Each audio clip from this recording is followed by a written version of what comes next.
Bonne et heureuse année 2025. C'est la saison des vœux. L'efficientiste sacrifie à la tradition par ma voix pour vous souhaiter une agréable, une bonne, une radieuse année 2025. Qu'elle soit pour vous le lieu de réalisation de tous vos rêves.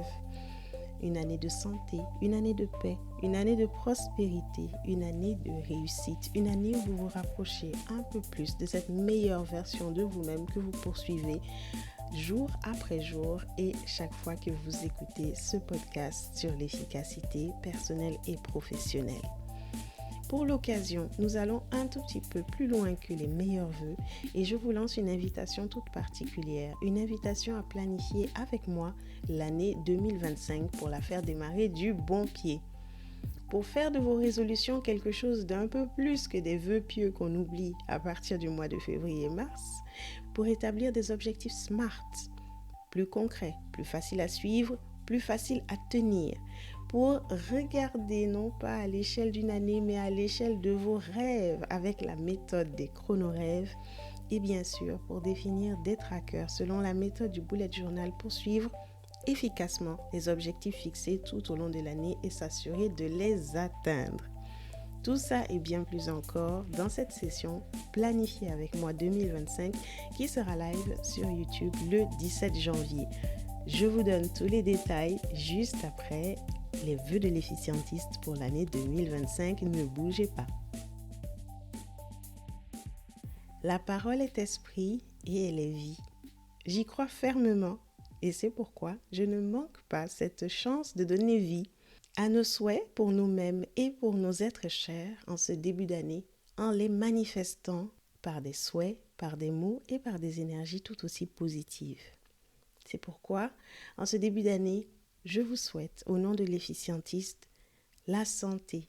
Une santé de fer. La santé est un don de Dieu, mais il est de notre ressort de la préserver autant qu'on peut par du sport, par notre alimentation, par notre style de vie.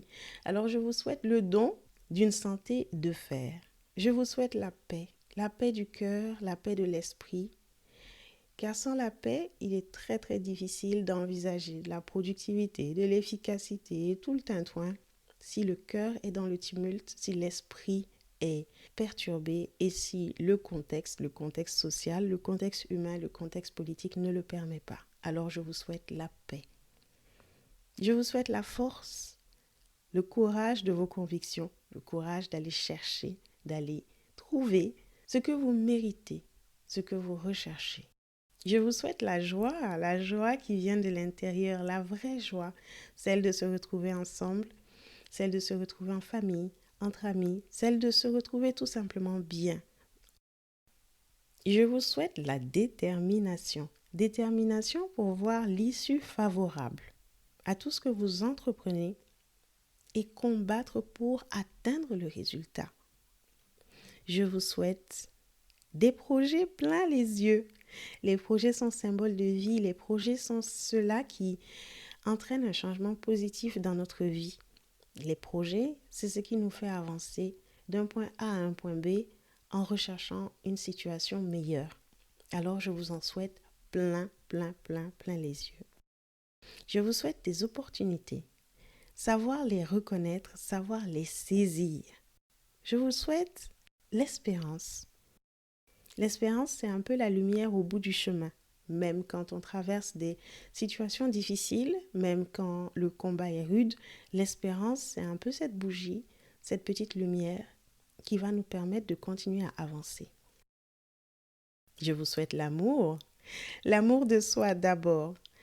S'aimer, se comprendre, prendre le temps de se donner le temps, prendre le temps de s'écouter, d'écouter ses besoins, d'écouter ses cris du cœur, d'écouter ses souffrances et tout simplement de s'accepter. S'accepter comme on est avec nos points d'amélioration et nos qualités. Travailler bien sûr à les améliorer, mais s'accepter d'abord. Et ensuite, l'amour des autres, de son prochain. Car il n'y a rien de plus revigorant, il n'y a rien de plus gratifiant que de donner de l'amour sans compter, sans rien attendre en retour. Et il n'y a rien de plus gai et de plus joyeux que l'amour qu'on reçoit en retour. lorsqu'on donne sans calculer. Je vous souhaite des rêves plein la tête. Visez donc la lune pour pouvoir atteindre les étoiles. Je vous souhaite la foi. Quelle que soit votre spiritualité, la foi est un booster sur le chemin. C'est un confort dans les épreuves. C'est un ciment dans les relations les uns avec les autres. Alors foi en vous-même, foi en l'univers, foi en votre Dieu, foi en votre spiritualité, qui, contre monts et marées, saura vous donner la force de continuer, le courage de persévérer, la confiance en l'issue favorable si votre cœur est pur. Ce sont les 10 vœux de l'efficientiste pour vous en 2025 ainsi que tout ce que votre cœur désire. Bonne et heureuse année 2025. Après les vœux du Nouvel An, la deuxième tradition de l'année nouvelle, ce sont les bonnes résolutions. Et oui, chez l'efficientiste, on est très familier des résolutions. D'ailleurs, en début 2024, je me souviens avec beaucoup d'émotion de cet épisode 35 et 36 avec coach Sandy qui nous a rejoints sur le show pour parler des bonnes ou mauvaises résolutions et surtout comment bien définir ces bonnes résolutions. Faire des résolutions chaque année pour les tenir ou ne pas les tenir, là est la question. Et surtout, répéter les mêmes actions encore et encore, en l'occurrence les résolutions, en attendant des résultats différents, c'est un peu ce qu'on appelle la folie, n'est-ce pas? Eh bien moi je vous dis, soyons fous. Nous qui disons chaque année nos bonnes résolutions, soyons fous. Nous qui les oublions dès le mois de mars, soyons fous. Nous qui nous y accrochons jusqu'en septembre, soyons fous. Et nous qui réussissons à les suivre, soyons fous. Tous les autres aussi, venez, soyons fous tous ensemble et redéfinissons nos bonnes résolutions pour ce début d'année pour avoir une chance seulement de les tenir et de s'améliorer. Parce que tout ce qui se projette se planifie. Les résolutions, c'est déjà un début d'objectif. C'est une promesse personnelle, c'est un pacte d'identité que l'on fait avec soi-même. C'est gratuit, mais c'est puissant. Alors, quelles sont vos bonnes résolutions pour cette année? N'en prenez pas 1000, choisissez-en 3 ou 5 maximum. Mais ne nous arrêtons pas là. À quel chronorêve ces résolutions se rapportent-elles? Si vous découvrez pour la première fois le concept de chronorêve, c'est un concept que nous avons abordé pour la première fois dans l'épisode 6 que vous pouvez retrouver déjà sur l'efficientiste.com, épisode 6. Et la technique des chronorêves était présentée par Tim Ferriss dans son livre La semaine de 4 heures comme nos souhaits les plus structurants pour nous-mêmes. Ce sont des souhaits que nous allons rationaliser en actions concrètes, que nous allons prioriser, que nous allons budgéter, que nous allons piloter jusqu'à leur réalisation. Ça ressemble à quelque chose que nous connaissons bien, nos bonnes résolutions. En définissant nos chronorêves, on va pouvoir non seulement donner du concret, donner de la réalité, donner même un budget à l'atteinte de ces rêves, on va pouvoir les suivre, les tracer. Et c'est la raison pour laquelle dans ce même épisode 6, nous avons rajouté un canevas de chronorêves dans notre bullet journal individuel. Ce canevas de chronorêves, vous pouvez toujours le retrouver. Je le remettrai en lien dans les show notes sur l'efficientiste.com, épisode 41, les meilleurs vœux pour 2025, qui va nous préparer pour la session live planifiée avec moi 2025. Nous allons partir de 3 bonnes résolutions.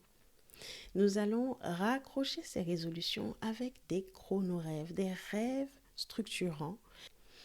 Nous allons décliner ces chronorêves en objectifs SMART et nous allons poser les bases des habitudes, des rituels, des comportements que nous allons devoir avoir au quotidien, mois après mois, pour pouvoir atteindre ces objectifs, atteindre ces chronorêves et donner vie enfin pour une fois à nos bonnes résolutions.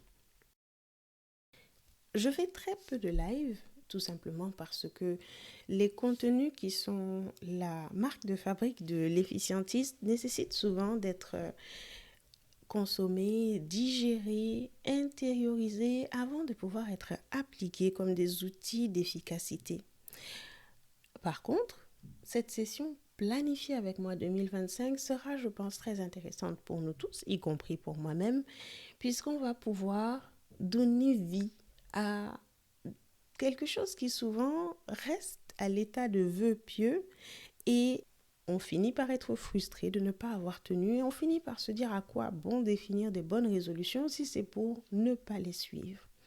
Alors je récapitule le programme, l'agenda de cette session planifiée avec moi 2025.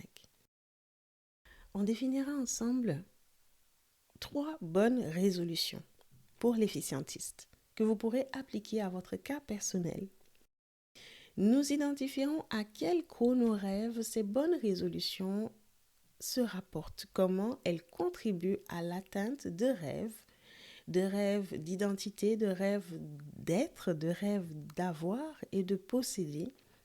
Nous définirons 2 à 3 objectifs SMART par résolution pour pouvoir poser un cadre pour réussir à les atteindre.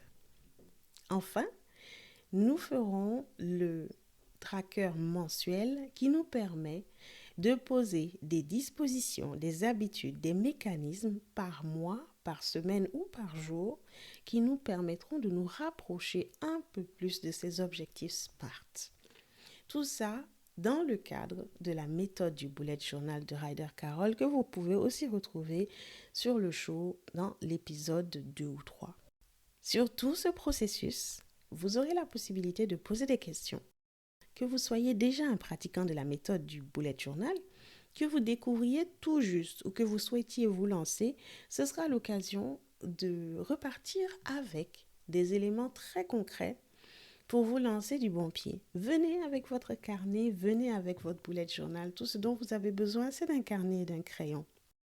Vous ne partirez pas les mains vides parce que chez l'efficientiste, on aime beaucoup les cadeaux. Je réserve à tous les participants à ce live en bonus mon journal de 2025 qui contiendra les différentes collections, c'est comme ça que ça s'appelle, les différentes collections, les bonnes résolutions, les objectifs SMART, les chronorêves illustrés et bien sûr le journal mensuel pour tracer les nouvelles bonnes habitudes, les nouvelles dispositions personnelles que nous allons pouvoir suivre tout au long du mois et que vous allez pouvoir continuer à suivre mois après mois sur toute l'année 2025.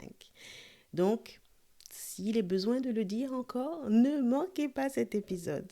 Comment vous pouvez vous inscrire ? Vous pouvez visiter les show notes sur l'efficientiste.com épisode 41. Retrouvez le lien du live. Vous pouvez bien sûr aussi vous inscrire directement sur les réseaux de l'efficientiste, sur Facebook, sur LinkedIn ou m'envoyer un message si vous vous posez des questions. Le live sera sur YouTube et sera aussi retranscrit sur l'efficientiste.com/live. Alors, vous avez l'embarras du choix. Pour finir, la gratitude est le langage du cœur. J'aime beaucoup cette citation et c'est pourquoi je ferme le livre de 2024 avec 1000 merci. Merci à vous qui trouvez de la valeur dans le contenu du podcast. Merci à vous qui interagissez avec l'efficientiste sur nos canaux Facebook, LinkedIn et bientôt YouTube. Merci à tous les conseillers du show. Depuis 2021, ils ou elles se reconnaîtront et cap sur 2025, le cœur rempli de gratitude. Rendez-vous le 17 janvier sur l'efficientiste.com/live ou sur YouTube pour un nouvel épisode planifié avec moi 2025. D'ici là, portez-vous bien et souvenez-vous, vous êtes ce que vous avez de plus précieux. Alors prenez soin de vous